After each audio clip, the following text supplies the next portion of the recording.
ونصلي ونسلم على رسوله الكريم أما بعد فأعوذ بالله من الشيطان الرجيم بسم الله الرحمن الرحيم إن الله وملائكته يصلون على النبي يا أيها الذين آمنوا صلوا عليه وسلموا تسليما اللهم صل على سيدنا ومولانا محمد معدن الجود والكرم وآله وصحبه وبارك وسلم صلاة وسلاما عليك يا رسول الله صلی اللہ علیہ وسلم.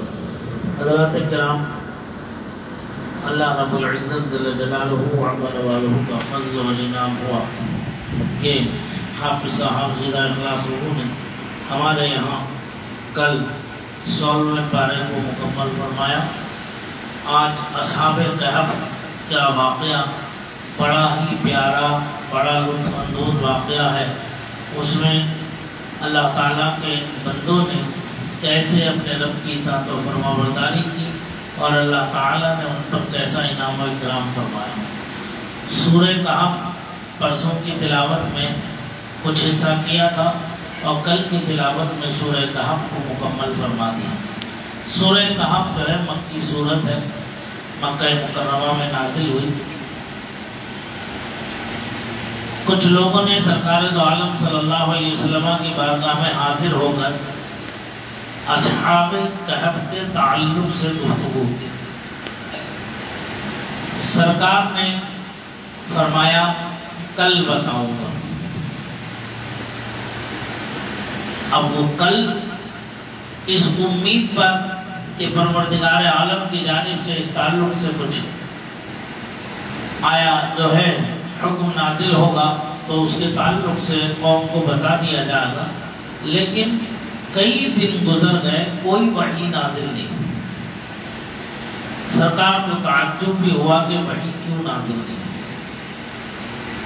تو فوراً اسی سورہ مبارکہ کے اندر ایک آیت کریمہ ہے، اس میں پروردگار عالم نے ارشاد فرمایا وعدہ کرتے وقت اگر آپ انشاءاللہ کہہ دیتے تو یہ وحی اسی وقت نازل ہو جاتی.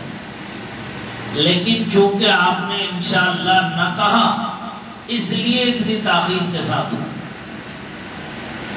اس سے ہمیں پتہ چلا کہ جب بھی ہم کوئی بات کہیں مستقبل کے تعلق سے تو ہمیں انشاءاللہ کہنا چاہیے. ایک اور اسی میں جو ہے حضرت سلیمان علیہ السلام کا واقعہ بھی، جس میں آپ کی تقریباً 100 بیویاں تھیں حضرت سلیمان علیہ السلام کی، اور آپ نے تمام بیویوں کے ساتھ جو ہے صحبت فرمائی اور اس میں آپ نے انشاءاللہ نہیں کہا تو کسی بیوی سے کوئی اولاد نہیں ہوئی. آپ کو بھی تعجب ہوا تو آپ کے لیے بھی یہ حکم ہوا کہ آپ انشاءاللہ کہہ دیتے تو 100 کی 100 بیویوں کا حمل ٹھہر جاتا. آپ نے نہیں کہا اس لیے یہ کام نہیں ہوا. انشاءاللہ کا مطلب کیا ہے؟ اگر اللہ نے چاہا تو ایسا ہو جائے گا. بھائی میں کل ملوں گا انشاءاللہ، اگر اللہ نے چاہا میں زیست و سلامتی کے ساتھ صحت و تندرستی کے ساتھ رہا اور میرے رب نے چاہا آپ سے ملاقات تو میں ضرور کل آپ سے ملاقات کر لوں گا. تو یہ لفظ انشاءاللہ کی برکت ہے. سمجھ میں آ رہی بات؟ اس لیے جب ہم کوئی معاملہ کہیں تو اس میں انشاءاللہ کہہ لینا یہ مناسب ہے اور ضروری ہے. اصحاب کہف جن کے لیے فرمایا ان اصحاب الکہف والرقیم کانوا من آیاتنا عجبا، فرمایا نہیں معلوم ہوا کہ پہاڑ کی کوہ اور جنگل کے کنارے والے ہماری ایک عجیب نشانی تھے. رب ارشاد فرماتا ہے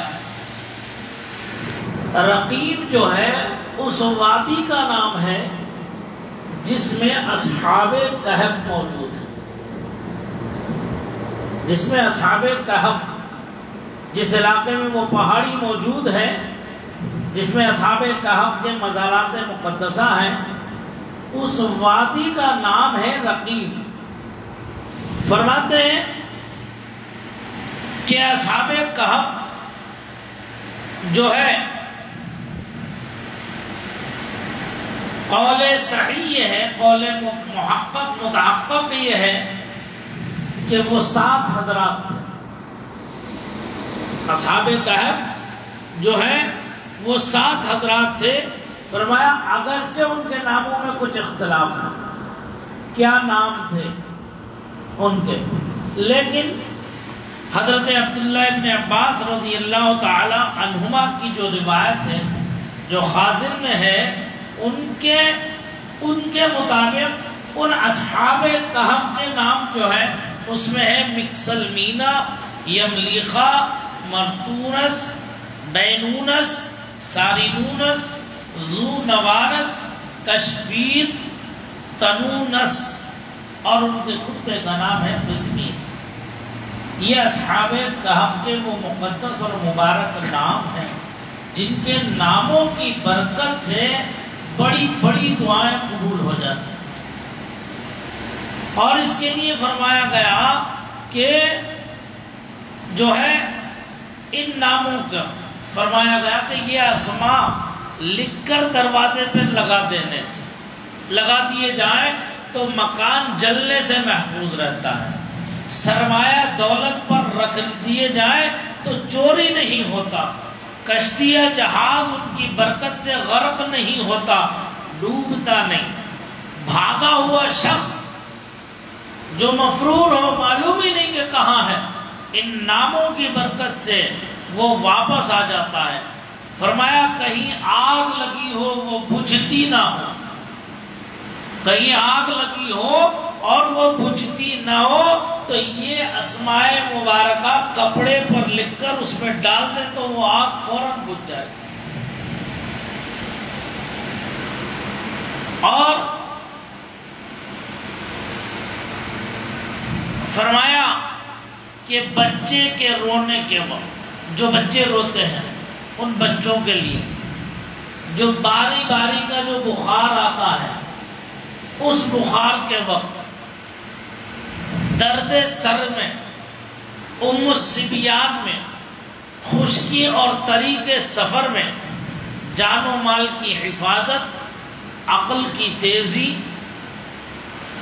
قیدیوں کی آزادی کے لیے، اگر وہ ظلم و ستم کی وجہ سے قید میں ہے، جبر و استبداد کی وجہ سے قید میں ہے، تو یہ اسماء مبارکہ لکھ کر بطور تعویذ، بطریقہ تعویذ اگر پہن لے یا پہنا دیے جائیں تو یہ ان تمام چیزوں سے نجات پا جائیں گے۔ یہ ان ناموں کی برکت ہے۔ اصحاب کہف ہم بچپن میں دیکھتے تھے کہ ہمارے بزرگ جو تھے اصحاب کہف کے ناموں کو یاد کرایا کرتے تھے، جہاں چھوٹی چھوٹی دعائیں یاد کراتے تھے وہی اصحاب کہف کے مقدس و مبارک ناموں کو یاد کرایا کرتے تھے۔ اور اگر کبھی بخار آ جاتا یا کوئی اور پریشانی ہوتی تو ان ناموں کو پڑھ کر کے وہ دم فرما دیتے تھے۔ تو ان ناموں کی برکت سے اللہ تعالیٰ شفا عطا فرماتا ہے۔ تو یہ اصحاب کہف جو ہیں حضرت عیسیٰ علیہ السلام کے امتیوں میں سے، حضرت عیسیٰ علیہ نبینا علیہ السلام کے زمانے دراز کے بعد یہ حضرات شہر افسوس میں قیام فرماتے تھے۔ حضرت عیسیٰ علیہ السلام کے زمانے کے بہت بعد ایک بادشاہ ظالم و جابر، بت پرست، جس کا نام دقیانوس تھا، دقیانوس بادشاہ، وہ اس کی حکومت تھی، اس کی سلطنت تھی، لیکن وہ بت پرست تھا۔ حضرت عیسیٰ علیہ السلام کے ماننے والوں کو ان پر ظلم و ستم کے پہاڑ ڈھانپتا تھا۔ توحید کا اگر کوئی درس دیتا ہوا مل جاتا اسے قید و بند کی صعوبتوں میں مبتلا کر دیتا تھا۔ ایسا ظالم و جابر بادشاہ تھا۔ اس نے ایک شہر فتح کیا، افسوس وہی کے رہنے والے یہ اصحاب کہف بھی تھے جو نوجوان تھے، یہ بھی اس کی قید میں آ گئے۔ جب اس کی قید میں آ گئے تو طرح طرح کے معاملات ان کے ساتھ بھی پیش آئے۔ انہوں نے اللہ تعالیٰ سے دعا کی، اللہ کی بارگاہ میں رجوع کیا، اور رجوع کرنے میں اللہ نے ان کے لیے وسائل پیدا فرمائے، اور یہ اس کے یہاں سے نکل بھاگے، اور بھاگتے بھاگتے بھاگتے بھاگتے یہ جو ہے رقیم جہاں وہ غار تھا وہاں پہنچ گئے، اور یہ سب کے سب اس غار میں جا کر کے چھپ گئے۔ اللہ تعالیٰ کی پناہ لے لی، اللہ تعالیٰ نے انہیں پناہ عطا کر دی۔ جب یہ نکل رہے تھے راستے میں تو ایک کتا ان کے پیچھے پڑ گیا۔ انہوں نے اس کتے کو بہت بھگایا لیکن وہ کتا بھاگا نہیں۔ انہوں نے مارا بھی، وہ مار کھا کے بھی کتا بھاگا نہیں، لیکن وہ کتا انہی کے ساتھ تھا، جو ہے پہنچ گیا غار تک۔ یہ لوگ اندر چلے گئے اور کتا جو ہے غار پر بیٹھ گیا۔ اللہ تعالیٰ نے ان کی حفاظت کا انتظام فرمایا۔ دقیانوس کو جب معلوم ہوا کہ یہ لوگ غار پر ہیں تو اس نے اپنے حاکم کو بھیجا اور فوج کو بھیجا کہ اگر مل جائے تو پکڑ لانا، نہیں ملے تو اسی غار کی دیوار پہ جو ہے چڑھائی کر دینا تاکہ وہ اندر ہی مر جائے اور ختم ہو جائے۔ وہ جو حاکم تھا وہ نرم دل تھا، وہ پہنچنے کے بعد اس نے جب جائزہ لیا اور کچھ لوگوں کو اندر بھیجا تو وہ اندر ہی فنا ہو گئے، یعنی ایسی ہیبت و جلال اندر طاری تھا غار کے اندر، اللہ تعالیٰ نے پیدا کر دیا تھا کہ وہ اندر ٹک نہ سکے۔ بادشاہ کے حکم کے مطابق ان کے غار کے منہ پر جو ہے ایک دیوار چن دی گئی، لیکن اس دیوار چنتے وقت اس نے جو حاکم تھا، جو نرم دل تھا، ان سے محبت رکھتا تھا، اس نے ان اصحاب کہف کے سب نام لکھے، پورا واقعہ لکھ کر کے ایک تانبے کے قطر پر، وہ ایک تانبے کے صندوق کے اندر جو ہے سمیٹ کر کے وہ صندوق اس دیوار کے اندر چنا دیا، اور اس میں لکھ دیا کہ یہ وہ اصحاب کہف ہیں جن کے یہ نام ہے۔ یہ اس لیے لکھ دیا ہے کہ کل آنے والا اگر کوئی اسے کھولے تو دیکھے تو اس واقعے سے جو ہے وہ بھی عبرت حاصل کرے۔ ان اصحاب کہف یہ نیک لوگ تھے، نیک لوگوں کے یہ نام ہیں۔ ایک تختی اس نے اس میں چنوا دی اور ایک تختی دقیانوس کے خزانے کے اندر جمع کرا دی۔ وقت گزر گیا، دقیانوس ختم ہو گیا۔ ایک زمانے دراز کے بعد ایک کچھ چرواہے وہاں رقیم کے پاس پہنچے۔ پہنچنے کے بعد انہوں نے اپنے ٹھہرنے کی جگہ دیکھی تو وہ جو غار تھا اس کے دیوار پر جو دروازہ لگا دیا گیا تھا اسے توڑ کر اس کے اندر رہنے کی کوشش کی۔ جیسے ہی اندر داخل ہوئے تو حیبت و جلال کی وجہ سے باہر بھاگ گئے، وہاں پھر کوئی رہا نہیں۔ اللہ تعالیٰ نے ان کے تعلق سے اصحاب کہف کے ارشاد فرمایا کہ ہم ان کی کروٹیں بدلتے رہے۔ سورج ان کے غار کی طرف سے جاتا تھا تو ان کے اوپر سے نہیں جاتا تھا، سورج کی روشنی ان کے غار میں نہیں پہنچتی تھی، ہوا گزرتی تھی اندر تک، لیکن سورج کی روشنی اندر نہیں جاتی تھی، وہاں سایہ رہتا تھا۔ سورج کبھی جو ہے پہاڑ کی دائیں جانب کبھی بائیں جانب جا کر کے غروب ہو جاتا تھا، سورج کی روشنی اندر نہیں جاتی۔ تو پھر یہ اصحاب کہف جو ہے اللہ تعالیٰ نے ان کو جگایا اپنے کرم سے۔ ان میں سے جب اٹھے تو ان کے جو سردار تھے وہ مکسل مینا تھے۔ انہوں نے کہا معلوم ہے ہم لوگ کتنی دیر سو گئے، کتنے گھنٹے ہم سو گئے، کتنا وقت ہم سو گئے؟ تو کسی نے کچھ کہا، کسی نے کچھ کہا۔ دیکھا کہ ان کے بال بھی بڑے بڑے ہو گئے اور ناخن بھی بڑے بڑے ہو گئے، تو سب نے کہا اللہ ہی جانے کہ ہم کتنے ٹائم سوتے رہے اور کیا ہمارا حال گزرا، ہمیں نہیں معلوم۔ تو ان میں سے ایک نے کہا کہ ایسا ہے ساتھیوں کو بھوک لگ رہی ہے، تم یہ پیسے لو، لے جا کر کے بازار سے کچھ خرید لاؤ، لیکن دقیانوس کے سپاہیوں سے بچ کے جانا، کہیں ایسا نہ ہو کہ وہ تمہیں پکڑ لے۔ انہوں نے کہا ٹھیک ہے۔ وہ لے کر جب وہ شخص، وہ بندہ مومن مارکیٹ پہنچا تو سارا نظارہ بدلا ہوا ہے، سارا ماجرا بدلا ہوا ہے۔ سوچنے لگے کہ کیا ہو گیا۔ ایک وقت وہ تھا جہاں حضرت عیسیٰ علیہ السلام کا نام لینا گناہ تھا وہاں پر، اب جسے دیکھو وہ حضرت عیسیٰ علیہ السلام کی قسمیں کھا رہا ہے۔ شہر کا نقشہ اسلامی ماحول میں بدل گیا، یعنی وہ جو حضرت عیسیٰ علیہ السلام کا دین تھا توحید پرستی کا، جگہ جگہ پر جو ہے اسلام کی علامتیں ظاہر ہو رہی تھی۔ یہ گھبرا گئے، پریشان ہوئے کہ کیا ماجرا ہے۔ آخرکار نان بھائی کی دکان پر جب گئے، اس سے روٹی لی، روٹی لے کر کے جب اسے پیسہ دیے تو وہ گھبرایا اور اس نے دیکھا اور سوچا کہ شاید یہ کوئی ایسے لوگ ہیں جن کے ہاتھ خزانہ لگ گیا، تو اسے پکڑ لیا، اس سے کہا کہ مجھے بتا دے، آدھا آدھا بانٹ لیں گے۔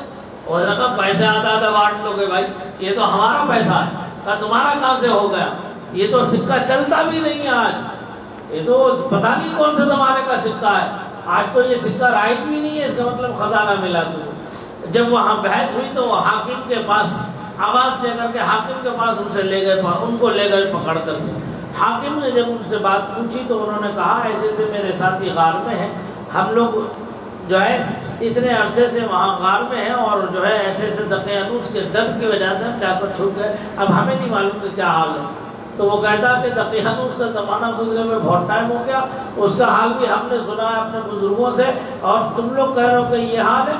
تو پھر اس نے حاکم نے جو ہے بادشاہ سے کہا اچھا یہ واقعہ کیوں پیش آیا، اصحاب کہف کا واقعہ کیوں پیش آیا کہ جس زمانے میں وہ جو بادشاہ تھا اس کا نام تھا بیدروس، حاکم جو بادشاہ تھا اس کا نام تھا بیدروس۔ بیدروس بادشاہ کے زمانے میں یہ واقعہ پیش آیا کہ لوگ فرقوں میں بڑھ گئے۔ آج یہاں امت مصطفیٰ میں جو فرقے بٹے ہیں، لوگ کہتے ہیں فرقہ فرقہ کیا ہے، ارے یہ فرقے آج کی چیز نہیں ہے، دقیانوس کے زمانے سے ہے، حضرت اصحاب کہف کے زمانے سے جو ہے فرقہ بندی ہے، اور اس سے پہلے سے بھی فرقہ بندی چلی آ رہی ہے۔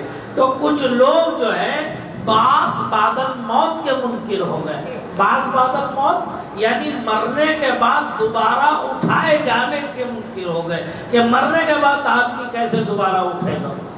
اس کے جب منکر ہو گئے تو وہ جو بادشاہ تھا بیدروس، وہ نیک تھا، عالم تھا، متقی تھا، اس نے اللہ سے دعائیں مانگی کہ اے اللہ اپنے کرم سے جو ہے کوئی ایسی نشانی ظاہر فرما دے کہ یہ جو کفریہ کلمات کہہ رہے ہیں، یہ جو غلط روش یہاں میری سلطنت میں پھیل رہی ہے، یہ ختم ہو جائے۔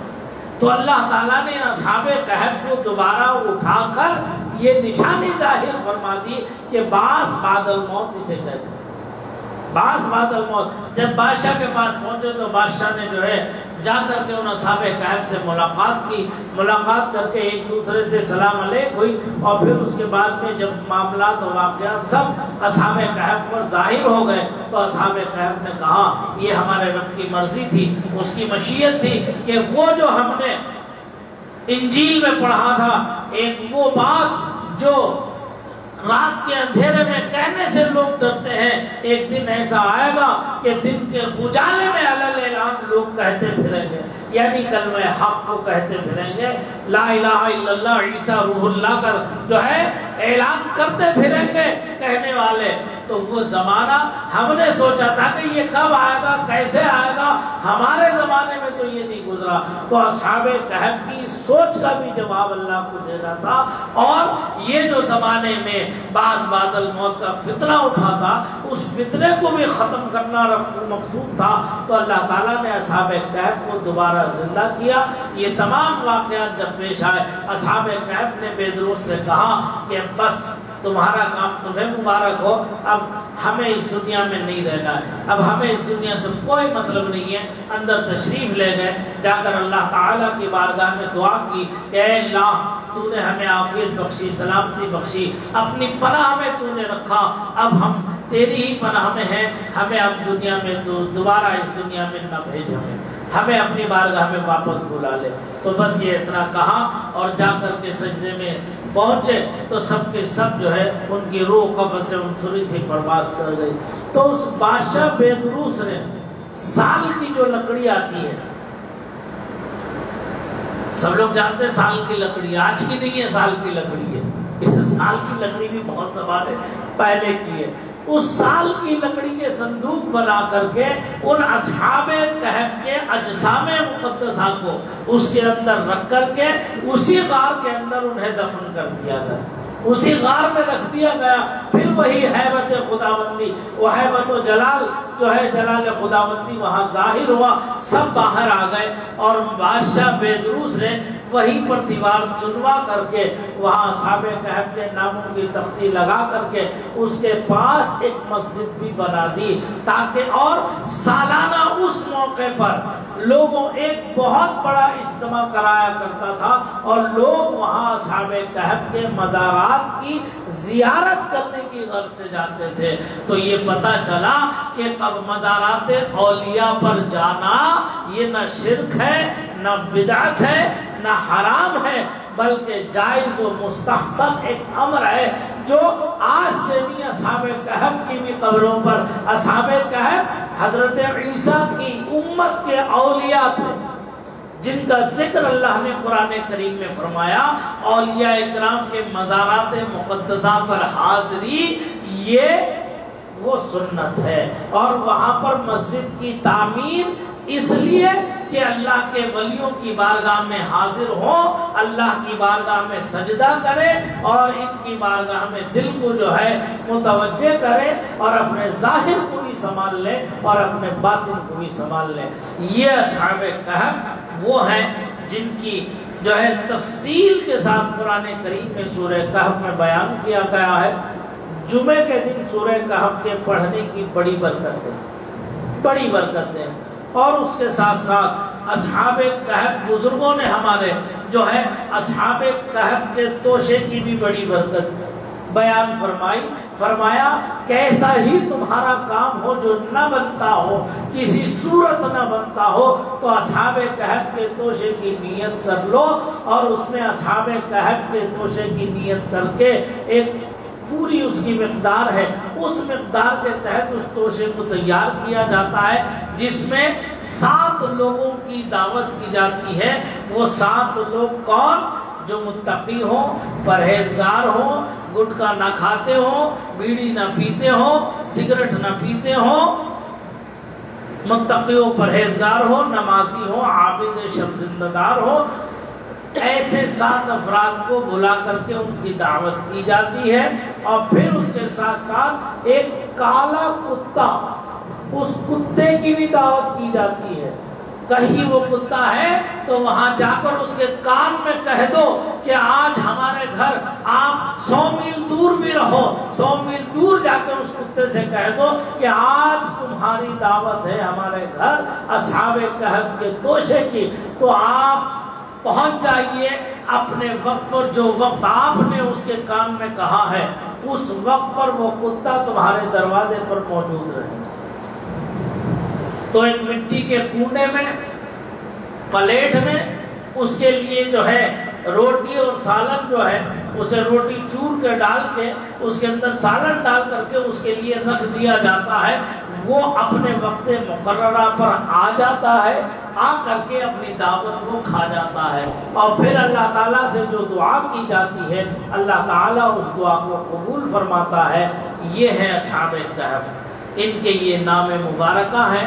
اللہ تعالیٰ ان اصحاب کہف کے ناموں کی برکت سے اس وقت جو ہمارے ملک کے موجودہ حالات ہیں، جو مسلمانوں پر ظلم و زیادتیاں ہو رہی ہیں، جان بوجھ کر مسلمانوں کی جان و مال، عزت و آبرو کو ٹارگٹ کیا جا رہا ہے، ان کے مکانوں کو تہس نہس کیا جا رہا ہے اور ان کے کاروبار کو تہس نہس کیا جا رہا ہے. اور مہاراشٹر ہو کے یو پی جیسے شہروں میں جو ہے بلڈوزر چلا چلا کے گھروں کو گرایا جا رہا ہے مسلمانوں کے، اور ان کی مارکیٹوں میں آگ لگائی جا رہی ہے اور ان کے دکانوں کو بلڈوزر چلا کے تباہ و برباد کیا جا رہا ہے. اللہ تعالیٰ ان مسلمانوں کی ان اصحاب کہف کے صدقے مدد فرما دے، اور جو ہے جو ظالم ان کے اوپر ظلم و ستم کر رہے ہیں انہیں ان کے کیفر کردار تک پہنچا دے۔ یاد رکھو ایمان کا تقاضا یہ ہے کہ ایک مومن کو اگر تکلیف پہنچے تو دوسرے مومن کو اس کا درد ہونا چاہیے، اس کا احساس ہونا چاہیے۔ اگر یہ احساس نہیں ہے تو ہم کیسے مومن ہیں، کیسے بھائی ہیں؟ قرآن فرماتا ہے انما المؤمنون اخوہ، مومن آپس میں ایک دوسرے کے بھائی ہیں، تو ہم کیسے بھائی ہیں؟ کم سے کم اتنا تو ہم کر سکتے ہیں کہ اللہ تعالیٰ ان کی مدد فرمائے اور ان کے حال پر رحم فرمائے، اور کم سے کم اگر ہم متحد ہو جائیں اور متحد ہو کر اتحاد کے ساتھ ان کی مدد کرنا چاہیں تو ہم کر سکتے ہیں۔ لیکن افسوس کہ ہم بکھرے ہوئے ہیں، ہمیں ایک دوسرے کی پرواہ نہیں ہے، ایک دوسرے سے الفت و محبت، آج بیٹا باپ کا نہیں، باپ بیٹے کا نہیں، بھائی بھائی کا نہیں ہے، تو کہاں یہ رشتے، کون نبھا رہا ہے ان رشتوں کو؟ خونی رشتے نہیں نبھ رہے ہیں تو یہ ایمانی رشتے کیا نبھائیں؟ ہے نا؟ اللہ تعالیٰ سے دعا ہے پروردگار انہیں بھی کرم فرمائے اور ہمارے حالوں پر بھی کرم فرمائے۔ اصحاب کہف کے صدقے و طفیل ہم سب کی تمام طاعات، عبادات، حسنات، خدمات کو قبول فرمائے، سیئات کو معاف فرمائے۔ استغفر اللہ ربی من کل ذنب واتوب الیہ، وآخر دعوانا الحمد للہ رب العالمین۔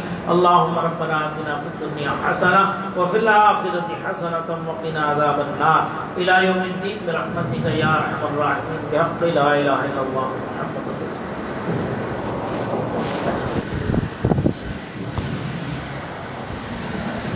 مصطفیٰ جانے رحمت بنا کھو سلام شمع بز میں ہدایت بنا شیر یاری